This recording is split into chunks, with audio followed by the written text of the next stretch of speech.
Hi everybody, welcome to another episode of Veggie Vibes TV, and I am just about to do an interview with Tom, and he has a really inspiring story. He has escaped the practices of the Western medicine and decided to take charge of his own health, and he's here in Costa Rica at the moment at this really beautiful retreat where he is healing himself through eating natural foods. So let's see if he's home. I heard he's always in his hammock. Taught me hard at work here. Yeah. Hey, Wilco. Hey, Tom. You mind if you come in for a sec? Come on in, pull up a chair. Take a break. So, Tom, a little birdie told me that you have escaped the Western medicine and you've decided to take matters in your own hand by eating healthy and healing yourself. So, is that true? What's you actually doing here? Yeah, that's about it. I have given up with doctors and I'll call it white man's medicine. It just hasn't worked for me. Let's see, when I got out of the service, I had terrible migraine headaches, and they gave me a bottle this big of aspirin, thousands of aspirin. That's it. And I went, that's not the answer. I had such horrible migraine headaches that it would almost bring me to my knees, and Wow. they were terrible. And I don't know, I must have had 20, 30 aspirin a day, and it just the way the medicine is today. They don't know what to do for you. And, I agree. So over the years, I've taken a good hard look at that, and I think now that what I'm doing, being here in Costa Rica, and my goal has been to lose 60 pounds in 90 days. 60 pounds in 90 days? Yes, yep. And how are you doing so far? I'm really a little bit ahead of schedule, because last time I weighed myself, every Thursday I weigh myself, and I had lost 33 pounds in 33 days. So wow, it looks like I'll make that goal. Excellent. And it's just eating the good food here, lots of fruit, lots of vegetables, and I just can't tell you that getting away from the Western world, the SAD diet, I call it the sorry ass diet. I love that one, the sorry ass diet. That's what it is. Yeah. Everybody wants to, it's so addictive. The food, they make it addictive. Yep. When I was a kid, my father had a nice seafood restaurant up in Massachusetts. Yep. And people came there by the droves. And the biggest thing that I figured out is we load everything up with salt, and we fry almost everything. And then if it's not fried and it doesn't have salt on it, it's got to have sugar and lots of it. So these are the three things that people really crave, and they're so addictive. Yeah. So getting away from that, getting away from the foods that I know now are causing so many diseases and so much suffering. And a few years ago, in the last 5 years, I've been in about 5 different accidents, and once I was walking across the street, a lady hits me. Wow. Another time I'm on my motorcycle and a lady hits me. Some kid runs into the back of me doing 50 miles an hour while he's on his cell phone, and another time I almost hit a car that had no lights on it, no brake lights, and I had to put my motorcycle down, and I broke 13 ribs. Jesus. I broke my neck. They had to go in and take out a bone and put in these plates and stuff like that. And I just, at one point, I was on 23 different medicines a day. So it's just no more. So mostly painkillers and what else? Do you remember? Lots of different ones, yeah? A lot of different medicines. And, well, one of them, or two of them, were for the prostate. I had an enlarged prostate. Yeah. And they weren't helping. And I took them for maybe a year or two before I looked up.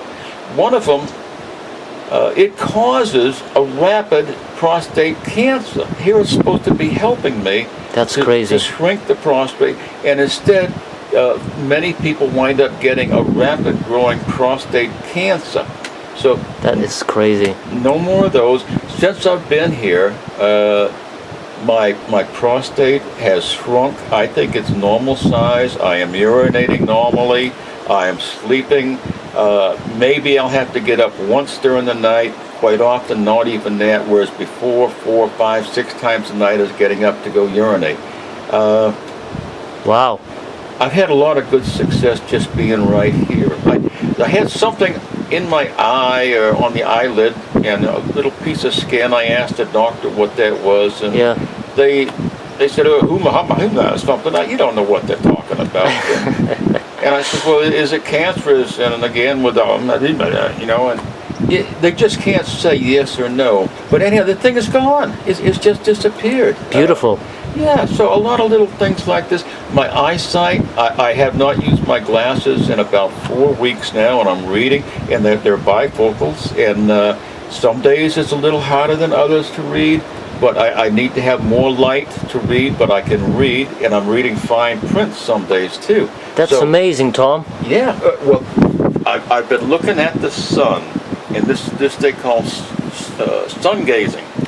Ah. And the first thing in the morning, or the last thing at night, or the first hour, the last hour, you look at the sun, and you just stare at it.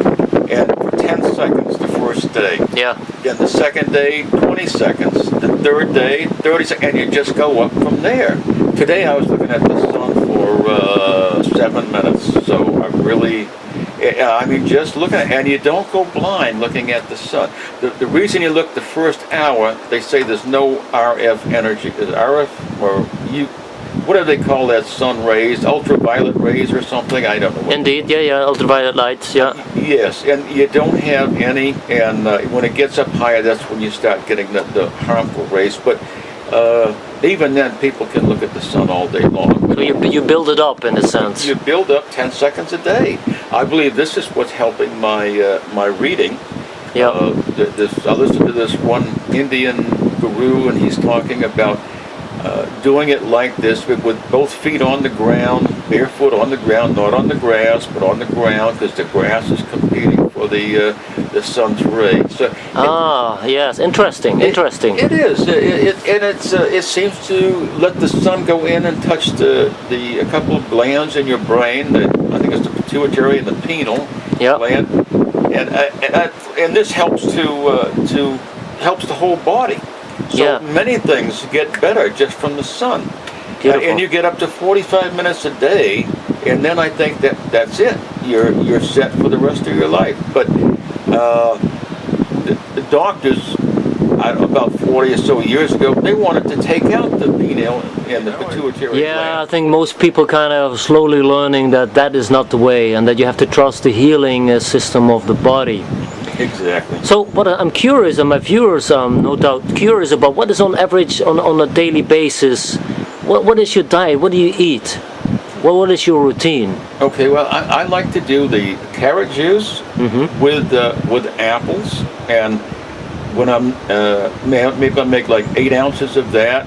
Then maybe an hour or two later I'll make some carrot juice with some greens, and have lots of different greens here. Sometimes I will blend up some greens. Maybe at lunchtime or dinner time I'll have a salad, and it's all natural food. There's no crazy stuff, no MSG, no preservatives, no dye, all organic and natural. That's the way to be. And of course, in a sense, as you were talking about the healing powers of the sun, these foods are sun foods, They are. know. So the healing power of the sun is in a sense in the foods, and it can only give you health. Exactly. That's really intriguing. So what would you say to somebody who is watching this video and is dealing with the medical practices in the Western world, and this person is on several medications and knows that it's wrong and feels like there's got to be a way out, but this person doesn't know what to do? What would you say to this person? If you're in the States, we're blessed with the bookstores, and the 3 big ones. What is it? Barnes and Nobles, Borders, and that other big one. You can go to these bookstores. You can sit down there in the health section, and they have You can just start looking through the books, and one will grab you and say, "This is the one." And then there's there's a lot of books on raw food. There's a lot of books on vegetarian. There's a lot of so many different books today, which just let yourself wander through these books. And there's alternative health. There's a whole section on alternative health. Look at these things, and in almost all these stores you'll find probably 4 or 5 big books on alternative health. And say you've got prostate trouble or heart trouble or something. And look in that book and see what it says that under prostate trouble. And they'll give you 5 or 6 or 7 different herbs.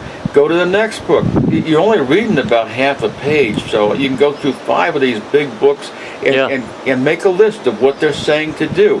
Then go to the other store. There's 4 or 5 other big books on alternative So there's health. plenty to learn out there. It's so simple. They're basically a vegan when you eat no animal products. Would you recommend at least going from the sad-ass diet, as you call them, to a vegan diet or vegetarian diet? What would you recommend? What did you do? Yeah. Food is so addictive. That's been my problem. It's very, very addictive, and you have these cravings. So to say you can just jump right into it is difficult. You might have to work your way into it. Some people can do it overnight, switch. That's fantastic. Some people can't, and they've got to go slowly. I would say get away from the things that in your heart you know is bad, that's really, really hurting you. Either get away from them, cut back from them, or just make a list of what to do. Read these books. Just gain as much knowledge as you can. Exactly. There are almost every city. There's vegetarian potlucks. There's vegan potluck dinners. There's 100% raw type people, and all of these things. Go to these things. These people are there. Ask these people how they do it. And try and get on a program like that to help yourself, because being sick just isn't fun. It is not fun, isn't it? No. No, it's not. You can cure yourself from almost everything. I've probably known 1,000 people or more that have gotten off of their insulin for diabetes, and just by eating raw and a little bit of cooked sometimes. But so you can control diabetes with your food.